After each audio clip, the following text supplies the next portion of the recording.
Hi అండి. Welcome to HV. నేను మీ అభి. చాలా మంది అయితే అడుగుతున్నారు. అన్న ఇందిరమ్మ ఇల్లు ఎప్పుడు ఇస్తారు? అలాగే డబుల్ బెడ్‌రూమ్ వెరిఫికేషన్ చేస్తున్నారా అన్న? మరి మాకు డబుల్ బెడ్‌రూమ్ ఇస్తారా? ఏంటి అని చాలా మంది కామెంట్ అయితే చేస్తున్నారు.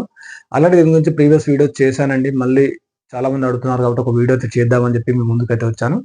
ఎవరైతే ఎల్1, ఎల్2లో ఉన్నారో ఎల్1 వాళ్ళకు స్థలంతో కూడిన రూ. 5,00,000 అయితే ఇవ్వబోతున్నారు. ఇంకా దీనికొక ఈ ఉగాది తర్వాత అంటే ఈ ఉగాది తర్వాత అయితే ఇది మొత్తం పూర్తి స్థాయిలో ఈ ఇందిరమ్మ ఇళ్ళకి సంబంధించి మంజూరు పత్రాలను పంపిణీ చేస్తామని విషయం మనకైతే ప్రభుత్వ వర్గాల నుంచి సమాచారం వచ్చింది. ఎందుకంటే ఇవాళ రేపు అని చెప్పి చెప్పుకుంటూ మనం చెప్పేవాళ్ళం కాదు. ఎందుకంటే చాలా మంది కామెంట్ కూడా పెడుతున్నారు. అన్న అన్ని చాలా వీడియోస్ అయితే చూస్తున్నాం బయట వేరే వేరే వీడియోస్.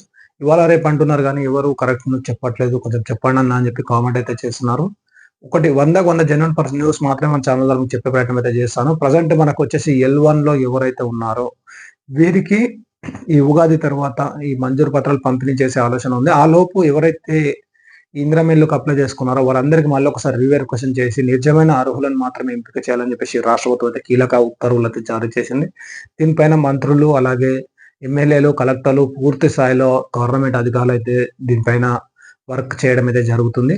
ఈ పూర్తి స్థాయిలో ఒక కేటగిరీకి సంబంధించి పూర్తి స్థాయిలో ఎలిజిబిలిటీ తీసుకున్న తర్వాతనే లిస్ట్ అవుట్ చేయడం జరుగుతుంది. వారికి ఫోన్ల ద్వారా అయితే మనకి ఇంకో క్లారిటీగా చెప్తాను. కొంతమందికి వాళ్ళు ఏం చెప్తున్నారంటే లాస్ట్ టైం కొన్ని గ్రామ సభల ద్వారా కొన్ని ఇష్యూస్ అయితే క్రియేట్ అయినాయి. దాని ద్వారా ఫోన్‌ల ద్వారా అయితే చెప్పే ప్రయత్నం అయితే చేయొచ్చు అని చెప్పేసి మనకైతే ఒక సమాచారం అందింది. ఎవరైతే ఎలిజిబుల్‌లో ఉన్నారో వారికి ఫోన్ చేసి మీరు ఇందిరమ్మ ఇల్లుకి సెలెక్ట్ అయ్యారు. ఎందుకంటే ఆల్రెడీ లిస్ట్ అవుట్ అయిపోయింది కాబట్టి ఎల్1, ఎల్2, ఎల్3గా డివైడ్ చేశారు కాబట్టి ఎవరైతే ఎల్1లో ఫస్ట్ ఫేజ్‌లో సెలెక్ట్ అవుతారో వారికి ఫోన్‌ల ద్వారా గాని, మెసేజ్‌ల ద్వారా గాని వాళ్ళకి చెప్పి వాళ్ళకి మంజూరు పత్రాలు పంపిణీ చేశారని చెప్పేసి మనకైతే ఒక సమాచారం అయితే అందింది. అది చూద్దాం మరి ఎంతవరకు పాసిబుల్ ఏందని.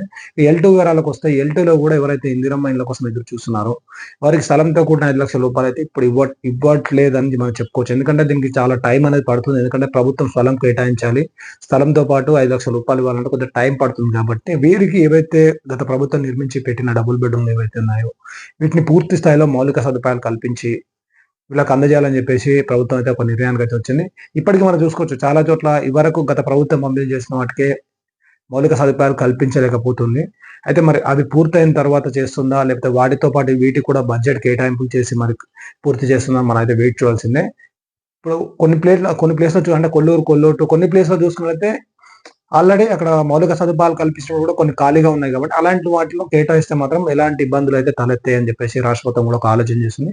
మరి అక్కడ ఎన్ని ఖాళీలు ఉన్నాయి ఏంటి అనేది ప్రభుత్వ వర్గాల దగ్గర పూర్తి సమాచారం ఉంది కాబట్టి ఈ ఫస్ట్ ఫేజ్‌లో ఎవరైతే ఉన్నారో వారికి ఈ ఇందిరమ్మ ఇళ్ళకి సంబంధించి ఎవరైతే ఎదురు చేస్తున్నారో వారికైతే డబుల్ బెడ్‌రూమ్ అయితే కేటాయించే ఛాన్స్ ఉంది. వీటికి సంబంధించి కూడా మొత్తం రీవెరిఫికేషన్ ప్రక్రియ అనేది జరుగుతుందని చెప్పేసి మనకు సమాచారం. ఎల్2లో ఎంతమంది అయితే ఎలిజిబుల్‌లో ఉన్నారో ఈ లిస్ట్ 2లో వీళ్ళకి కూడా రీవెరిఫికేషన్ చేసి అత్యంత నిరుపేదలు ఎవరైతే ఉన్నారో వారికైతే ఇందిరమ్మ ఇల్లు కేటాయించాలి. ఇందిరమ్మ ఇల్లు అంటే డబుల్ బెడ్‌రూమ్ కేటాయించాలని రాష్ట్ర ప్రభుత్వం ఉంది.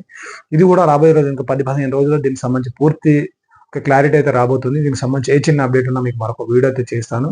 అలాగే ఎల్3 చూసుకున్నట్టయితే ఎల్3 ఆల్రెడీ అనర్హులుగా ప్రకటించినట్లే వీళ్ళు ఎవరైనా అర్హులు ఉంటే మాత్రం గివెన్స్‌కి అప్లై చేయండి. గివెన్స్ సంబంధించి ఒక వీడియో చేశాను. కింద డిస్క్రిప్షన్‌లో ఇస్తాను. ఒకసారి చూడండి. Thank you for watching STV.